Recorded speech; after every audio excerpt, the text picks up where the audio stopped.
حضرت فاطمہ رضی اللہ تعالی عنہا اپنے بابا نبی کریم صلی اللہ علیہ وسلم سے بے حد محبت کرتی تھیں۔ ایک دفعہ آپ نبی کریم صلی اللہ علیہ وسلم کے گھر تشریف لائیں تو آپ نے پوچھا کہ بیٹی کیسے آنا ہوا؟ تو آپ نے اپنے دوپٹے کا پلو کھولا، اس میں سے ایک روٹی کا آدھا حصہ آپ نے نبی کریم صلی اللہ علیہ وسلم کی خدمت میں پیش کر کے کہا کہ بابا یہ آپ کے لیے تحفہ لے کر آئی ہوں۔ تو نبی کریم نے فرمایا کہ یہ کیسے؟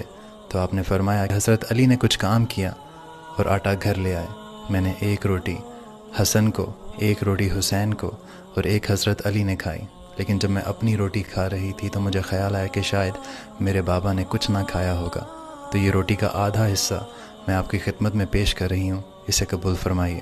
تو ہمارے نبی حضرت محمد صلی اللہ علیہ وسلم نے کہا کہ بیٹی مجھے قسم ہے اپنے رب کی، 3 دن سے میرے پیٹ میں روٹی کا ایک لقمہ تک نہیں گیا۔